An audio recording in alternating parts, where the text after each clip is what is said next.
ये आकाशवाणी रायपुर है। छत्तीसगढ़ी समाचार बुलेटिन के संग स्मिता शर्मा के जय जोहार। अब आप सुनाओ आज के प्रमुख समाचार। मेरी माटी मेरा देश अभियान काली ले पूरा देश में शुरू हुआ थे। 30 अगस्त तक चलैया ये अभियान में छत्तीसगढ़ के सब्बो जिला में कतकोन कार्यक्रम कराए जाही। काली विश्व आदिवासी दिवस के मौका में प्रदेश के सब्बो जिला मुख्यालय में कार्यक्रम के आयोजन करे जाही। इस संबंध में सामान्य प्रशासन विभाग हा सब्बो जिला कलेक्टर मन ला करेन दिशा निर्देश। और प्रदेश में अवैया 24 घंटा के दौरान एक दो जगह में हल्का ले मध्यम वर्षा और गरज चमक के संग बौछार पड़े के संभावना है। अब समाचार विस्तार ले।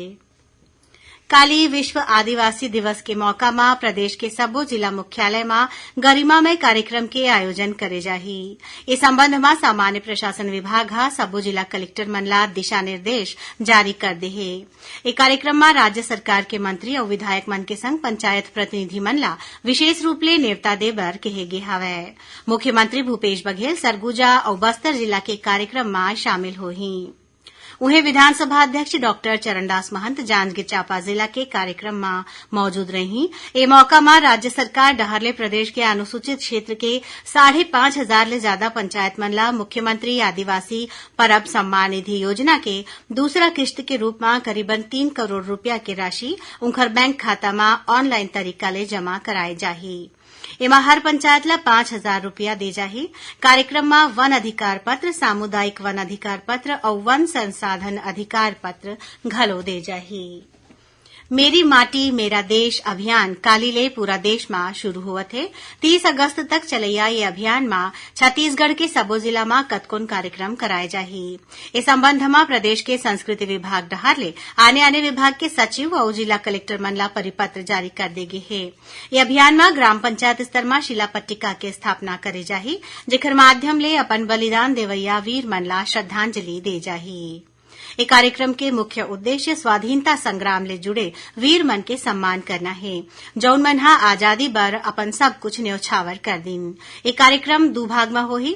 पहले स्तर में ग्राम पंचायत में कार्यक्रम होही और दूसर कार्यक्रम मिट्टी यात्रा के रूप में होही, जौन हा पंचायत स्तर ले दिल्ली तक होही। ये कार्यक्रम के समापन मौका में नई दिल्ली में प्रधानमंत्री डहरले आजादी के अमृत महोत्सव पर केंद्रित स्मारिका राष्ट्र ला समर्पित करे जाही। प्रदेश के शासकीय पेंशनर मन बर महंगाई राहत में 4% के बढ़ोतरी बर प्रक्रिया शुरू कर देगी है। फिर मध्य प्रदेश पुनर्गठन अधिनियम के प्रावधान के अनुसार घोषणा में अमल बर मध्य प्रदेश के सहमति होना जरूरी है। एला देखत छत्तीसगढ़ सरकार हा मध्य प्रदेश शासन के सहमति प्राप्त करे बर मुख्यमंत्री शिवराज सिंह चौहान ला चिट्ठी लिखिन है। मुख्यमंत्री भूपेश बघेल हा केंद्र ले छात्रावास में और पेइंग गेस्ट के रूप में रहैया छात्र मन के किराया में 12% जीएसटी ला हटाए के मांग करीन है। केंद्रीय वित्त मंत्री निर्मला सीतारमण ला भेजे गे चिट्ठी में मुख्यमंत्री हा कहिन है कि जीएसटी ले जुड़े फैसला ला प्राधिकरण हा हाल में पढ़ई बर बाहिर गे छात्रावास में रहैया और पेइंग गेस्ट के रूप में रहैया लइका मन के किराया के संग 12% जीएसटी लगाए जाए के घोषणा करीन है। श्री बघेल हा कहिन कि घोषणा ले गरीब और निम्न मध्यम वर्ग के पालक मन पर आर्थिक बोझ पड़े के संभावना है। जिला देखत किराया में जीएसटी लगाए जाए के फैसला ला वापिस ले जाए। भाजपा हा 15 अगस्त के बाद प्रदेश के प्रमुख रद्दा में आवारा घुमैया मवेशी मन ला सरकारी दफ्तर मन में ले जाके छोड़े के ऐलान करे है। नेता प्रतिपक्ष नारायण चंदेल हा कहिन है कि हाल में छत्तीसगढ़ उच्च न्यायालय हा सड़क दुर्घटना ला रोके के उद्देश्य ले आवारा मवेशी मन के सड़क में घूमे के मामला में राज्य सरकार ले जवाब मांगे रहिन। उच्च न्यायालय के प्रधान न्यायाधीश रमेश सिन्हा और न्यायाधीश रजनी दुबे के खंडपीठ हा सड़क में मवेशी मन के अवई जवई ला रोके खातिर पंचायत ले लेके राज्य स्तर में 8 जन सदस्य के समिति बनाए बर कहे रहिन। ये मामला में अवैया सुनवाई 4 सितंबर के होही।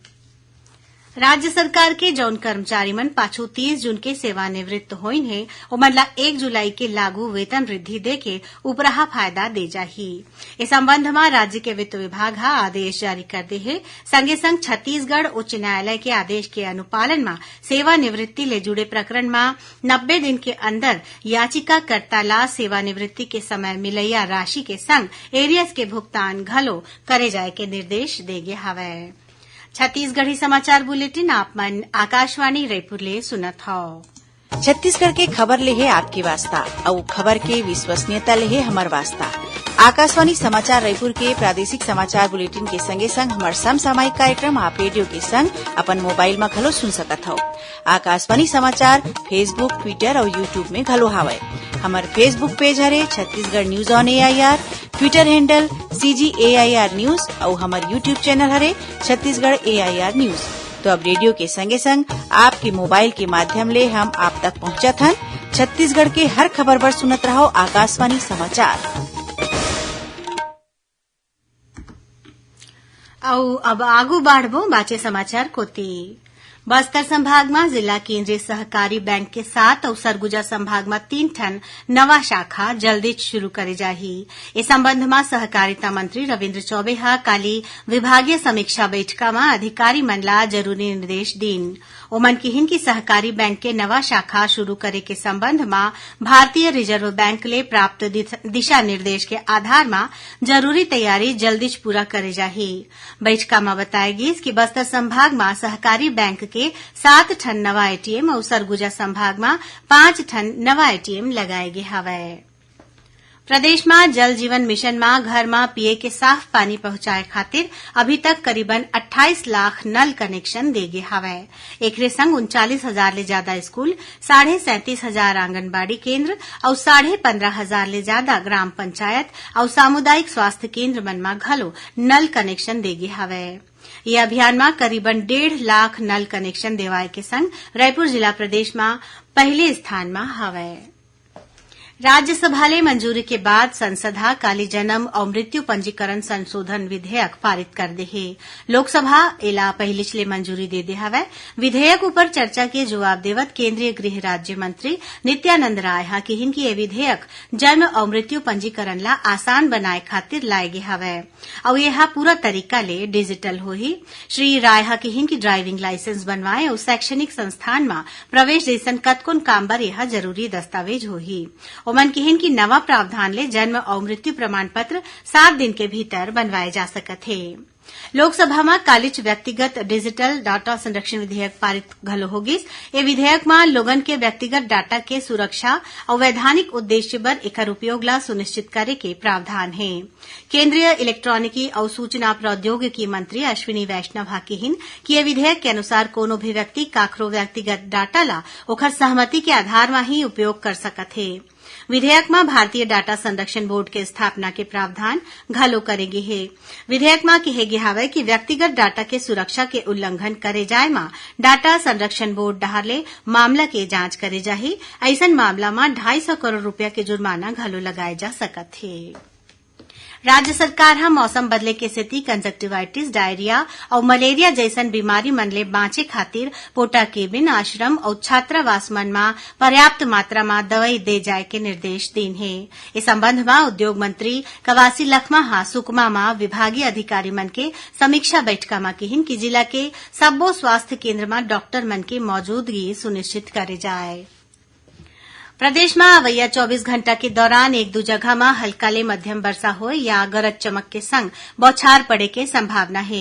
मौसम विभाग के अनुसार इस समय बंगाल के खाड़ी ले लेके उत्तर प्रदेश के ऊपरी हवा में एक ठन चक्रीय चक्रवाती घेरा बने हैं। संगे संग उत्तर प्रदेश ले मणिपुर तक एक ठन द्रोणिका घलो सक्रिय है, जेकर असर ले प्रदेश के 1-2 जगह में भारी वर्षा होए के संग आकाशीय बिजली गिरे के चेतावनी घलो दे गे हवय। आखिर में प्रमुख समाचार एक घाव फिर। मेरी माटी मेरा देश अभियान काली ले पूरा देश में शुरू हुआ थे। 30 अगस्त तक चलैया ये अभियान में छत्तीसगढ़ के सब्बो जिला में कतकोन कार्यक्रम कराए जाही। काली विश्व आदिवासी दिवस के मौका में प्रदेश के सब्बो जिला मुख्यालय में कार्यक्रम के आयोजन करे जाही। इस संबंध में सामान्य प्रशासन विभाग हा सब्बो जिला कलेक्टर मन ला करिन दिशा निर्देश जारी। और प्रदेश में अवैया 24 घंटा के दौरान 1-2 जगह में हल्का ले मध्यम वर्षा और गरज चमक के संग बौछार पड़े के संभावना है। एकरे संग छत्तीसगढ़ी समाचार बुलेटिन यहीं सिरावत है। जय जोहार।